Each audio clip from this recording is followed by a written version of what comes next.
Welcome back. In the last video, we created a custom region map, and today we're taking it a step further. In this video, we'll be assigning map locations to your custom region, making sure that every town, route, and area is properly linked and ready for exploration. Let's dive in and get those locations set up. To start assigning the locations to your custom region map, first we're going to open back up Porymap, and we're going to go back into the region map editor, so you can do Tools, Region Map Editor, or it's Control or Command M. We're going to open that back up. You want to be in your main Hoenn map. I'm going to zoom in a little bit of mine so you can just see. And the first thing we want to do is change the map layout. You can see this is the map layout of the Hoenn region right now. Route 114's there. It's all there. Then you get Route 115. You have the cities. Doesn't overlay on mine. That's how the map layout works for the Hoenn map. We're going to actually want to go up to Edit and clear the map layout. This will change everything to map sec none, so nothing will be selected. Yes.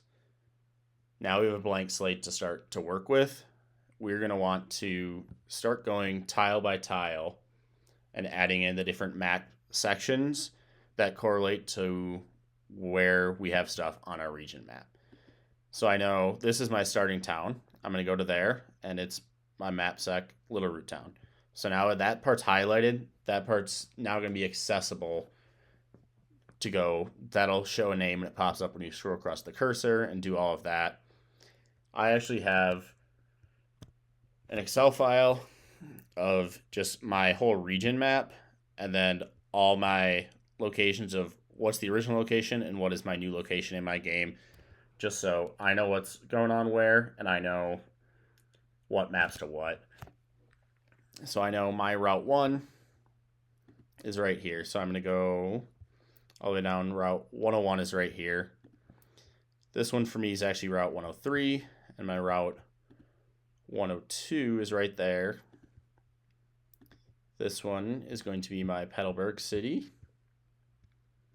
And if you don't want to scroll through the list, you can just search up if you know what it is. But basically, you're going to want to fill in this entire region wherever you're going. I know here, that's going to be where my Battle Frontier is located. But basically, you want to make all of the areas where your player actually can go in this highlighted color. So I'm going to jump ahead while I finish doing that so you can see what a final product looks like. All right, so my map is all finished up. Kind of have just the base routes, the map layout kind of laid over. You can see my Evergrande City is 2 tiles. I have my big mountain here is all 4 of these. You kind of pick the major one. When we go into the map entries next, that's when we want to put everything that's on the map where it is, so it shows up. But basically anything that's kind of in that highlighted lighter color is what's going to be the playable area for my map. Next, we'll go into map entries. I'm just going to save quick to make sure that stays. This one is where we actually place the towns. So I recommend starting at the top and going all the way to the bottom just so you don't get lost. But right now it's this red dot. If you can see, if it's not in a highlighted region, it gets this dull red. If you're in a highlighted region, it's a bright red. You want bright red to work for it to show up on the map.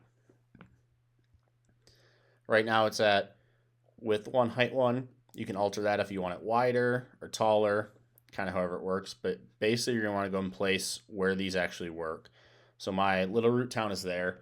And then you can actually go to the name and change what you want the name of the town to be. And this will stay. So that's my starting one is Cleftville Town. Now I have Oldale Town, and that one's actually going to go up there. This one for me is called Rock Castle Town. And it's height 1 and 1.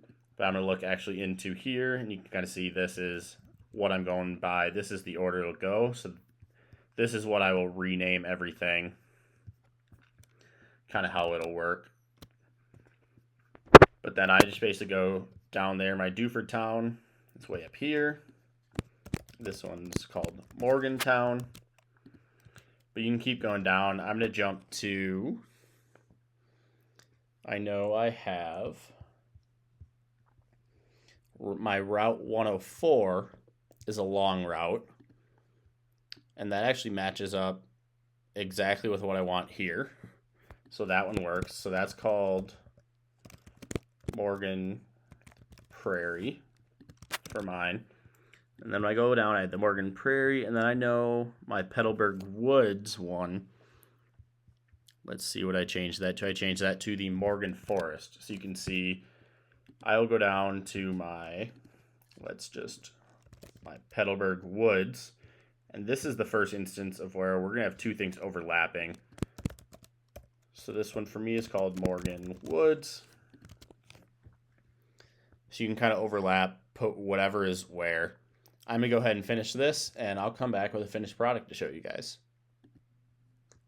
In the middle of doing this, I realized I should probably warn you, if you have a map section that you don't want on your map, for me, Route 133 and Route 134 are not on. All you have to do is click remove, and then it's all gone.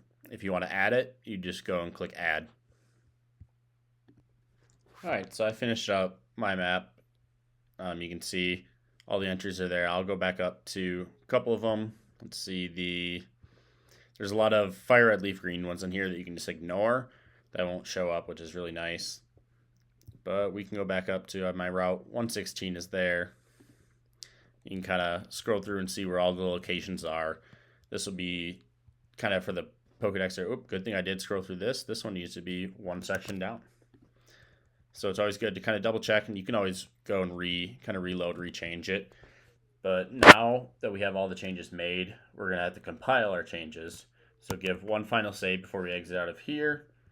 We'll go back into wherever we're making stuff, and I'm going to do the make -J, and I will let this run and come back to you once it finishes running. All right, so this finished compiling for me. Let's go ahead and check out our changes. You're going to want to open your ROM and go to wherever you have a region map. I have mine saved. I'll go up to the region map in my room, and I will start. Here we go. I'm in my town. Everything's looking great. This is how I want it. We have a lake, all of that. All the towns are good. Like before, my Battle Frontier doesn't show up. Everything goes. Getting the region name in the top right-hand corner was just how it was before. But now you should have a map that matches what your region wants to be. Should be fully functional in the game here. There's my Elite Four, all of that. And everything should work pretty well for you. That's it for this tutorial. If you found it helpful, be sure to leave a like and subscribe for more ROM hacking tutorials, tips and tricks, and updates on Pokemon Centennial as I'm finally getting it on the ground, getting ready to go. If you got a tutorial you'd like to see next, drop a comment below and let me know what you want to learn. Yeah, thanks for watching. I'll see you in the next one.